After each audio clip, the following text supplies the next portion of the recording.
Hello, Bibliophiles. I'm Megan, or Meg, and welcome to my 2024 year in review video. So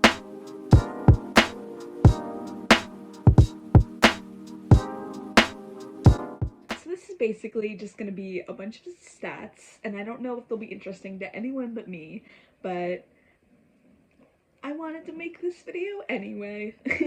I'm also going to talk about some goals I have going forward with my reading in 2025. These statistics, by the way, come mostly from Storygraph. So in 2025, my reading goal was to read 75 books, and I read 122. So reading at least 100 books is pretty typical for me, or at least has been for the last 2-3 years when I got back into reading really seriously. And I imagine that I will probably hit 100 books again this year, but I set my goal at 85 because my year is going to be kind of unpredictable in that I'm going to be graduating from school and trying to get a full-time job. Those things can obviously affect how much time I have to read. So my goal is 85, but kind of secretly hoping to hit 100. I read 558 pages. The first book I read was a graphic novel called Wash Day Diaries by Jamila Rouser and Robin Smith. And the last book I read was Patience and Esther, an Edwardian romance by S.W. Searle, another graphic novel. They're both sapphic graphic novels. Love to read sapphic graphic novels. The average length was 308 pages. My average rating was a 3.86. The shortest book I read was 29 pages. It was really a short story called I Didn't Sign Up for This by Anita Kelly. And the longest book I read was 574 pages, which was The Starless Sea by Erin Morgenstern. I gave out 18 5 stars in 2024, which sounds like a lot, but isn't actually that many when you consider that I read 122 books. And those 5 stars were We Could Be So Good by Cat Sebastian, Mislaid and Parts Half Known by Seanan McGuire, Love and Other Disasters by Anita Kelly, How You Get the Girl by Anita Kelly, Bianca Torre is Afraid of Everything by Justine Pacello-Winans, Wish You Weren't Here by Erin Baldwin, Heartstopper Volumes 1-5 by Alice Oseman, Radio Silence by Alice Oseman, The Starless Sea by Erin Morgenstern, When and Art Are Not in Love by Lex Croucher, Second Chances in Newport Stephen by T.J. Alexander, Rules for Ghosting by Shelley J. Shore, and Homebody by Theo Parrish. I reread 8 books. That was every single volume of Heartstopper, Radio Silence, both by Alice Oseman, and Bloom. On Storygraph, the most shelved book was The Song of Achilles by Madeline Miller.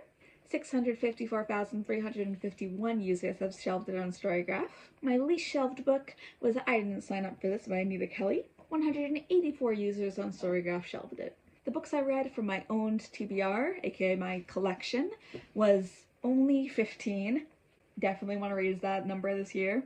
I read 69 authors that I had never read before. I was lucky enough to meet 2 authors this year, Alice Oseman and Lex Croucher.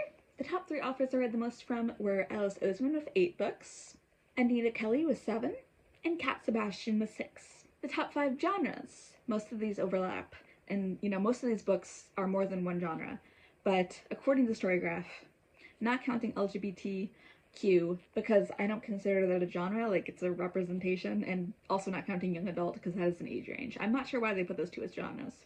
So, excluding those, my number 1 genre was romance with 72 books. My number 2 genre was contemporary with 35 books. My third highest genre was fantasy with 29 books. Next up was historical with 23. And 5 is a tie between thriller and mystery with 10 each. My top 5 moods, again according to Storygraph. 1 was emotional with 76 books. Number 2 was lighthearted with 62 books. Number 3 was fun with 57 books. Number 4 was hopeful with 40 books. And number 5 was adventurous with 25 books. I kept track of my favorite book each month, and these weren't necessarily what ended up being like my top favorite books of the year, because sometimes I would read 2 books in one month that I liked more than anything I read in another month. In January, my favorite book was We Could Be So Good by Cat Sebastian. In February, my favorite book was Peter Cabot Gets Lost by Cat Sebastian. In March, my favorite book was Mislaid and Parts Half Known by Seanan McGuire. In April, my favorite book was How You Get the Girl by Anita Kelly.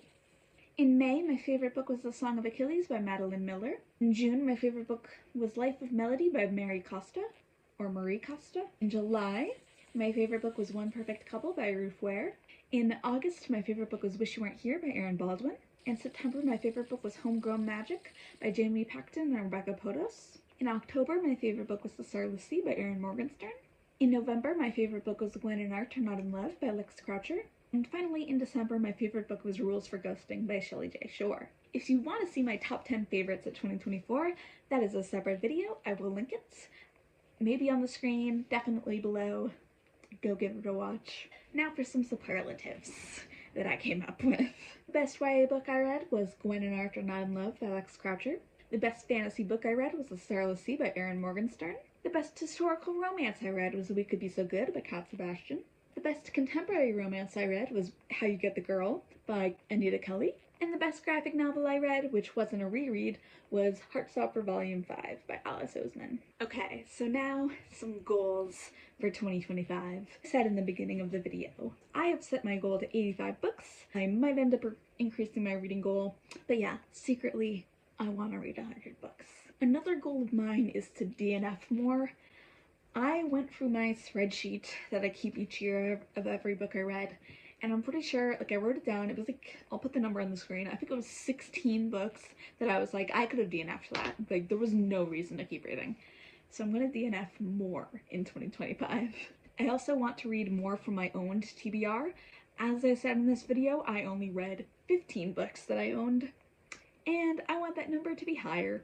I also hope to request more ARCs this year through NetGalley, because I've been having some success with getting my hands on ARCs through them. I hope to read the ARCs that I get, both through NetGalley, which I'm pretty good at, but also the physical ARCs that I get from the bookstore where I work. Not as good at reading those. Would like to be better. Going off of hoping to read more of my physical TBR, I also hope to buy fewer books, or to at least, like, make myself read more books before I buy a new one. This might sound contradictory, but I'm hoping to read more fan fiction. And you're gonna be like, how are you gonna read 100 books if you're stopping to read fan fiction? And I know I can do it. I know that I read fan fiction quickly, and that it doesn't matter if I reach 100 books. This goal is really just to follow my heart more instead of my brain. I stopped reading as much fan fiction because I got addicted to counting the number of books I read and constantly making it go up, and, you know, kind of just treating fan fiction as if it was worthless. And no, I love fan fiction. It makes me happy. And yeah, I want to be able to put down a book and be like, what am I truly in the mood for?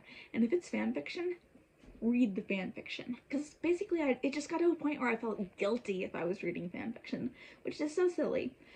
Because I was like, oh, I can't log it on my Storygraph. Oh, it won't increase my reading goal. Like, who cares? Also, I want to give myself permission to pursue other hobbies besides reading. I can't think of any other hobbies that I particularly want to pursue, but if something comes up, I want to be able to do it instead of, you know, just being like, no, I have to read. I have to. Like, reading should be for fun. And my final goal is to reread The Raven Cycle so that I can finally read the Dreamer trilogy, which is a spin-off of it.